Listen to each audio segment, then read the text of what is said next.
दोस्तों, दिनाक्षी short hand में आपका स्वागत है। अगर आप चैनल पर नए हैं तो चैनल को सब्सक्राइब करें और बेल आइकन जरूर दबाएं। इस डिक्टेशन की एडवांस आउटलाइंस और वाक्यांश आप हमारे पेड बैच से प्राप्त कर सकते हैं। हमारे पेड बैच में आपको प्रतिदिन सभी डिक्टेशंस की एडवांस आउटलाइंस और वाक्यांश दिए जाते हैं और कुछ ऐसी डिक्टेशंस जो केवल पेड मेंबर्स को ही प्राप्त होती हैं।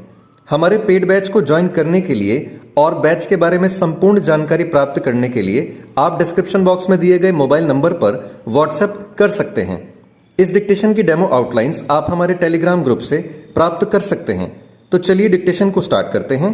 डिक्टेशन 5 सेकंड बाद स्टार्ट होगी।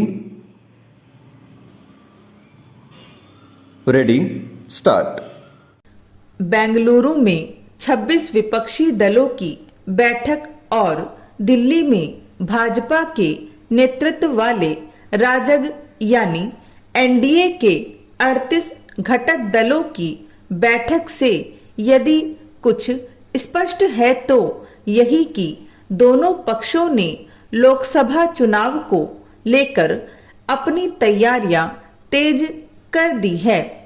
यह समय ही बताएगा कि दोनों पक्षों के साथ जो दल खड़े हुए वे लोकसभा चुनाव तक जहां हैं वहीं बने रहेंगे या नहीं, क्योंकि अपने देश में अंतिम समय तक पाला बदलने का खेल चलता रहता है।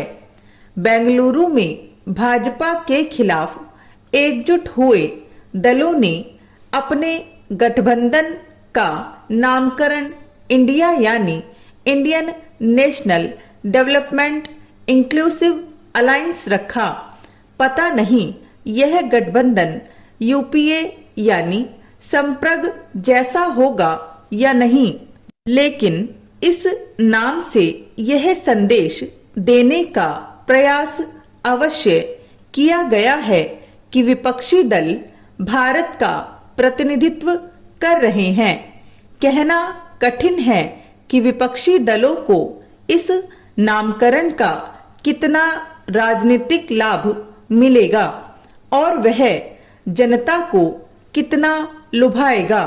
वैसे गठबंधन का नाम तय करना ही पर्याप्त नहीं। इसे कांग्रेस अध्यक्ष ने यह कहकर स्पष्ट भी किया कि इस गठबंधन की मुंबई में होने वाली अगली बैठक में एक 11 सदस्यीय समन्वय समिति बनेगी और दिल्ली में उसका एक कार्यालय भी बनेगा। यह साफ है कि समन्वय समिति का कोई अध्यक्ष भी बनेगा।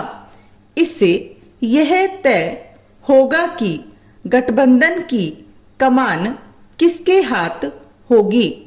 जिस तरह यह कहा गया कि गठबंधन का नाम राहुल गांधी ने सुझाया, उससे यही लगता है कि उन्हें गठबंधन के नेता के तौर पर आगे किया गया। यह भविष्य बताएगा कि क्या अन्य विपक्षी नेता राहुल गांधी को गठबंधन के नेता के तौर पर स्वीकार करेंगे। विपक्षी दल एकजुटता की चाहे जितनी बातें करें, उनके लिए गठबंधन का नेता यानी प्रधानमंत्री का चेहरा चुनना आसान काम नहीं होगा।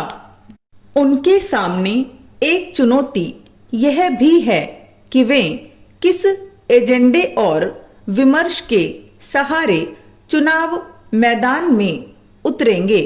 केवल यह कहने से काम चलने वाला नहीं है कि मोदी सरकार लोकतंत्र को कुचलने और संविधान को खत्म करने का जो काम कर रही है उसके खिलाफ हम एकजुट होकर लड़ने के लिए प्रतिबद्ध हैं।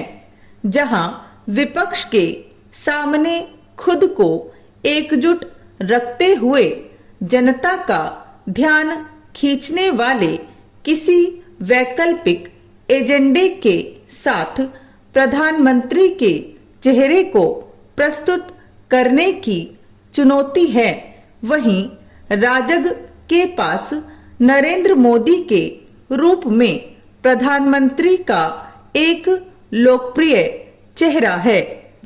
उनकी लोकप्रियता भाजपा के लिए एक बड़ी ताकत है, लेकिन जिस तरह लंबे समय बाद राजग के घटक दलों की बैठक हुई और नए सहयोगी जोड़ने की कोशिश की गई, उससे यही संकेत मिलता है कि भाजपा विपक्षी दलों की पहल को गंभीरता से ले रही है।